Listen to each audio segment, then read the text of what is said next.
ادھر جا کے ڈی جے والے کو بتاتے ہیں کہ ان کو یہ گانے لگا دو. تالیاں بھی نہیں بجانی چاہیے, ان کو پیٹ کرنا چاہیے, کیونکہ آپ لوگ داد دیتے ہیں تو وہ یہ کام کرتے ہیں نا. پھر اسی طرح یہ ابلیس بھی تو ان سے جدا ہو گیا. ان لوگوں نے اس نے کیا کہ میں وہ دیکھتا ہوں جو تم لوگوں کو نظر نہیں آ رہا. ابو جہل اب بھی اپنے گرد مشرکین کا ایک غول میں اب مطلب ایک پہاڑ کی طرح اس کا وہ تھا, رکھوالے تھے نا, گارڈز تھے, ایک ہول لیے جمع ہوا تھا. اس غول نے ابو جہل کے چاروں طرف تلواروں کی باڑ اور نیزوں کا جنگل قائم کر رکھا تھا, لیکن اسلامی ہجوم کی آندھی نے اس باڑ کو بھی بکھیر دیا اور اس جنگل کو بھی اکھیڑ دیا. اس کے بعد طاعوت اکبر دکھائی پڑا. مسلمانوں نے دیکھا کہ وہ ایک گھوڑے پر چکر کاٹ رہا ہے. ادھر اس کی موت 2 انصاری جوانوں کے ہاتھ اس کا خون چوسنے کی منتظر تھی.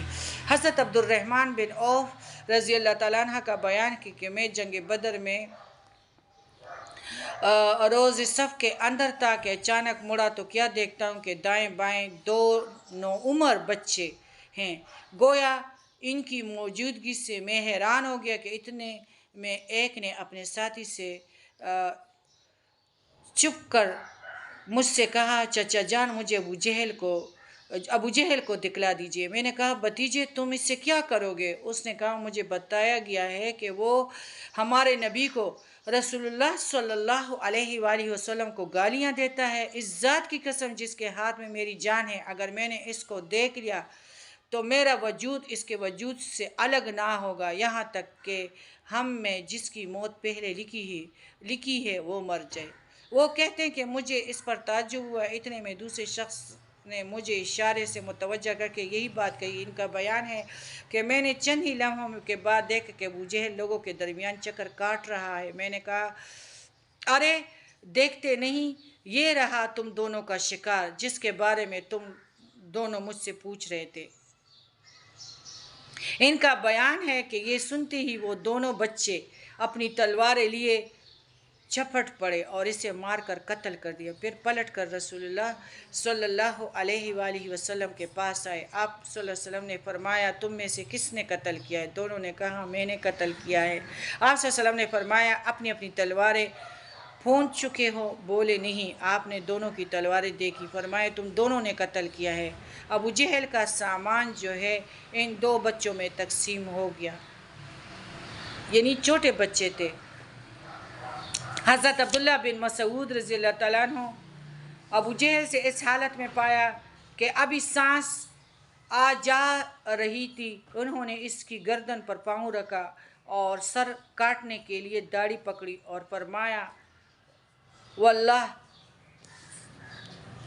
اے پیارے نبی کے اور اللہ کے دشمن, آخر اللہ نے تجھے رسوا کیا نا؟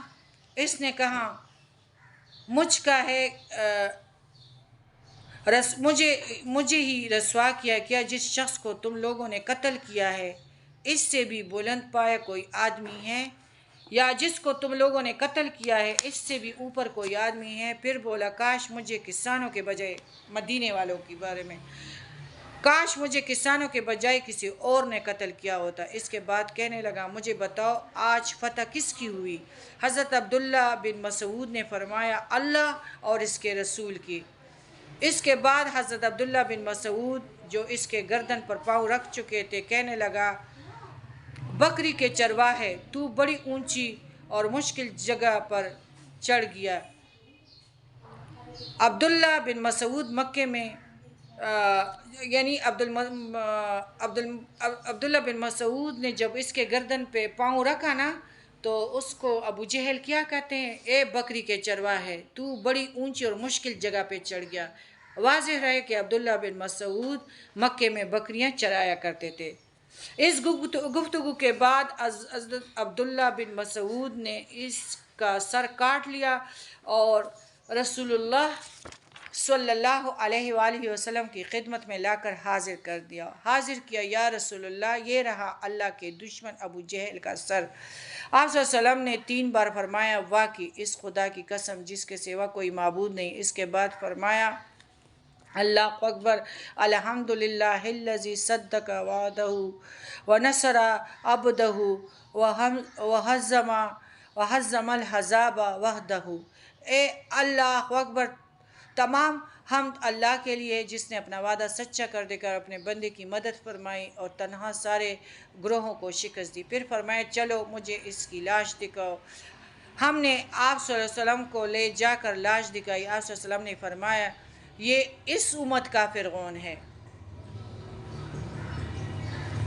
ادھر بھی تو ادبا و شیبہ نے کہا کہ جاؤ حزلیہ کے پوتے کو کہو نا، اس نے یہ آگ بڑھکائی، پھر بھی اس نے کہا کہ نہیں جائیں گے نا، ہم تو ناچ گانا ادھر کریں گے۔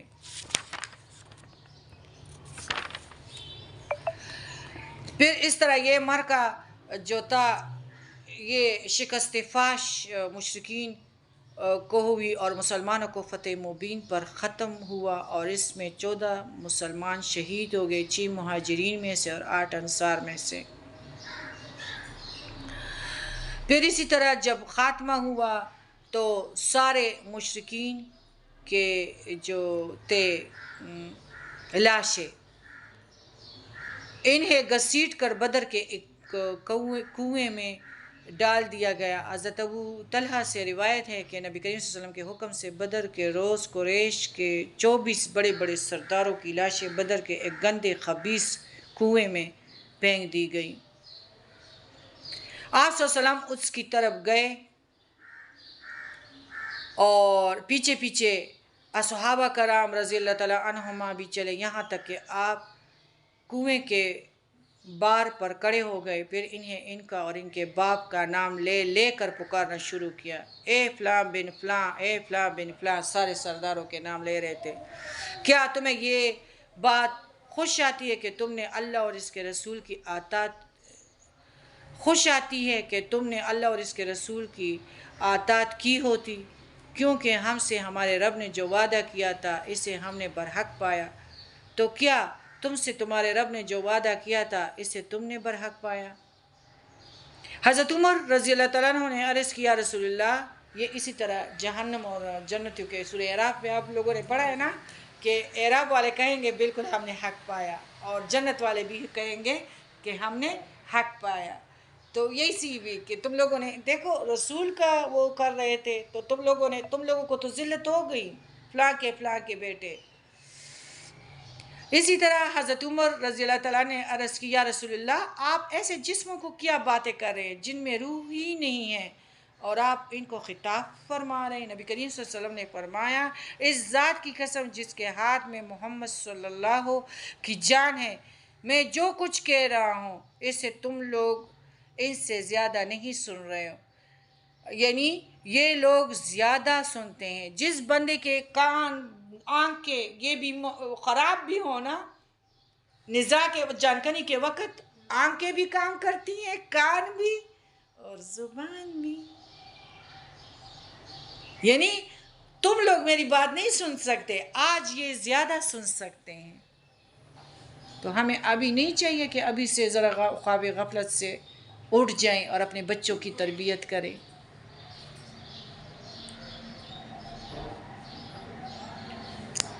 اچھا، مشرکین نے میدان بدر سے غیر منظم شکل میں بھاگتے ہوئے تتر بتر ہو کر گھبراہٹ کے عالم میں مکے کا رخ کیا۔ شرم و ندامت کے سبب ان کی سمجھ میں نہیں آ رہا تھا کہ کس طرح مکے میں داخل ہوں گے۔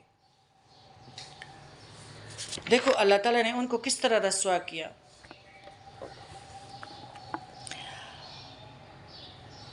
ابو لہب تو نہیں گئے تھے اور اس نے لوگوں کو بھجوایا تھا، پیسے بھی دیے تھے۔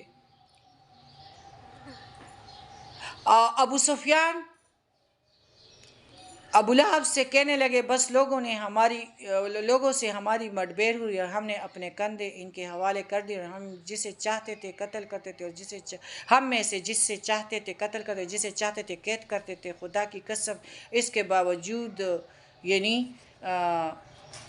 ہم جو تھے اگر ہمارے پاس سب کچھ بھی تھا لیکن ہم ان کے مقابلے میں کچھ نہ کر سکے. اس طرح لگتا تھا کہ آسمان اور زمین کے سارے یعنی شاہ سوار پیارے نبی کے ساتھ مدد کے لیے آئے ہیں. وہ تو خاص پتہ تھا کیونکہ تلوار تو نہیں پہنچی تھی اور بندہ مر جاتا تھا. اور اس طرح اہل مکہ کے میدان بدر کی شکست فاش کی خبر ملی اور ان کی طبیعت پر اس کا نہایت برا اثر پڑا ابو لہب پر. انہوں نے اور اس جنگ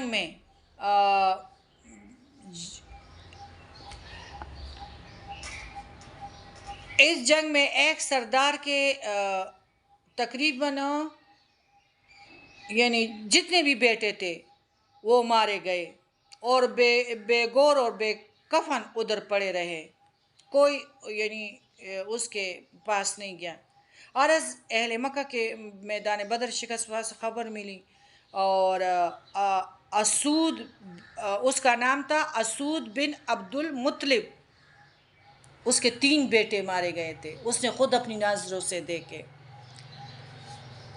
لیکن ابو سفیان نے منع کیا تھا کہ تم لوگ ادھر مکے میں رو گے نہیں, واویلے نہیں کرو گے ان پر. اور وہ بیچارہ بھی ذرا رونا چاہ رہا تھا اور اندھا آدمی تھا. تو ایک رات اس نے ایک نوحہ کرنے والی عورت کی آواز سنی. جھٹ اپنے غلام کو بھیجا اور کہا ذرا دیکھو کیا نوحہ کرنے کی اجازت مل گئی ہے سرداروں کی طرف سے.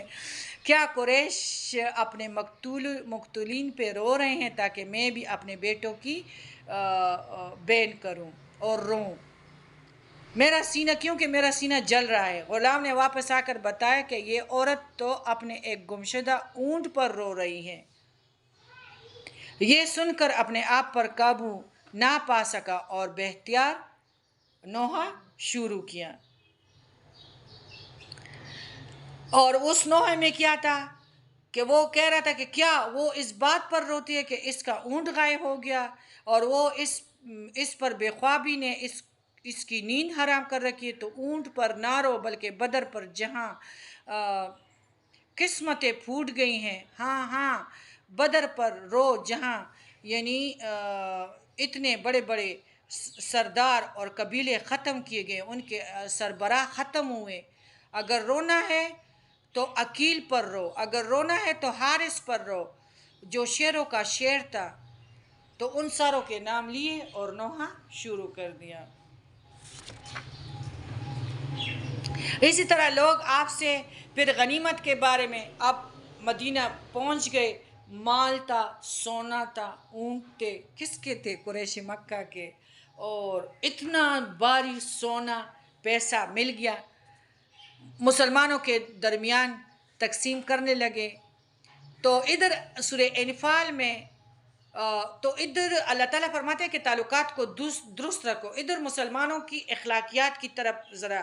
آپ صلی اللہ علیہ وسلم نے جب مال غنیمت بانٹنا چاہا تو کسی نے کہا کہ میں نے نضر بن حارث کو قتل کر دیا تھا, اور کسی نے کہا کہ میں نے جو مشرکین کا پرچم پکڑا تھا تو میں نے اس کو یعنی قتل کیا تھا, اور کوئی کیا کہہ رہا تھا یعنی سارے اپنی اپنی باتیں کرنے لگے.